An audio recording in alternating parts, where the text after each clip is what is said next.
बिटिया, मालकिन आगे, चलो बात करते हैं। मालकिन, अब हम काम नहीं कर सकते। हाँ मालकिन, हम काम नहीं करेंगे यहाँ पे।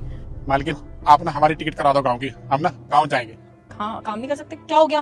पैसे की कोई दिक्कत है क्या? मैं पैसे बढ़ा दूंगी ना, बताइए। नहीं नहीं, पैसे की कोई बात नहीं, वो क्या है ना, बस हमें अब गाँव जाना है, क्योंकि अब हम यहाँ काम कर ही नहीं पाएंगे।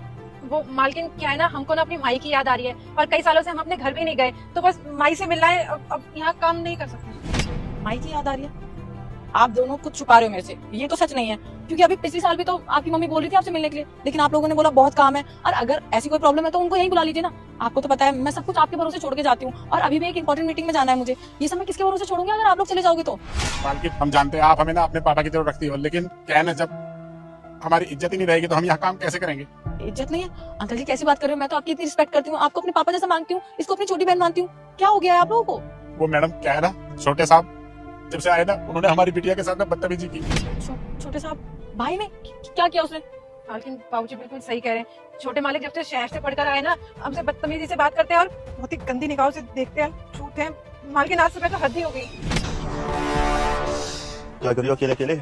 छोटे मालिक आप? अरे क्या बात, तुम तो पहले से ही बहुत ज्यादा हॉट हो गई हो। कुछ काम था क्या आपको? काम तो नहीं, क्या हमेशा घास फूस में लगी रहती हो? पार्टी वार्टी करते हो या नहीं? देखो मालिक, हम कोई ऐसी वैसी लड़की नहीं है, आप हमें अपना काम करने दीजिए। अरे काम करने के लिए पूरी जिंदगी पड़ी है। एक काम कर, मेरे साथ पार्टी में चल, मैं तुझे वन पीस ड्रेस दिलाता हूँ जो तुझ पे बहुत ज्यादा सूट करेगी और ज्यादा हॉट लगेगी। देखो मालिक, अगर आप थोड़ी देर में यहाँ से नहीं गए ना तो मैं मालकिन को बता दूंगी कि आप मेरे साथ बदतमीजी कर रहे थे। वीडियो देखने से पहले आपको खाटू श्याम बाबा की कसम है, जो वीडियो को लाइक और मुझे सब्सक्राइब नहीं किया तो अगर मालकिन को मैंने खुद जाकर बता दिया ना, वो खुद धक्के मार के बाहर निकाल देगी तुझे। चल मेरे साथ। मालिक, मेरा हाथ छोड़ दीजिए ना। तुझे तो मैं बताता हूँ। शुएब ने सच में ऐसा किया? हाँ मालकिन, उसकी तरफ से मैं आपसे माफी मांगती हूँ। उसको तो 2 थप्पड़ पड़ेंगे ना, सारी अकल ठिकाने आ जाएगी। आज बताती हूँ उसको। मुझे माफ कर देना उसकी तरफ से। जब से वो शहर से आया ना, बहुत बिगड़ गया है, पता नहीं क्या क्या करता रहता है। माफ कर दीजिए उसकी तरफ से, मुझे आगे से ऐसा कभी भी नहीं होगा। नहीं नहीं, आप क्यों सॉरी बोल रही हो? वो क्या है ना, हम मानते हैं आप हमें अपने पापा की तरह रखते हैं, लेकिन छोटे मालिक जो है ना, वो बहुत बदतमीजी करते हैं। वो तो आपकी शर्म है, वरना हमारा हाथ उड़ जाता। अगर हम कुछ कर देंगे ना तो फिर हमें भी अच्छा नहीं लगेगा। हम गाँव जाकर के ना कोई काम धंधा देख लेंगे, 2 रोटी नहीं कमा लेंगे। मुझे बहुत बुरा लग रहा है कि मेरे भाई ने तुम्हारे साथ बदतमीजी करी है।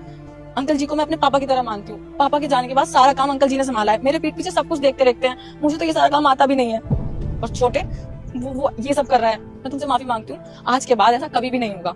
अंकल जी प्लीज अपनी छोटी बेटी समझ के मुझे माफ कर दीजिए। उसको अपनी छोटा बेटा समझो, और कुछ भी करे ना तो आप उसे डांट सकते हो, आपको पूरा हक बनता है उसके ऊपर। नहीं नहीं, आप हाथ मत जोड़ो। वो आप कह रहे हैं तो ठीक है, एक मौका हम दे देते हैं। आगे से कुछ ऐसा होगा ना तो हम बर्दाश्त नहीं कर पाएंगे और हमारा हाथ उठ जाएगा। इसलिए ना आप छोटे मालिक को समझा दें।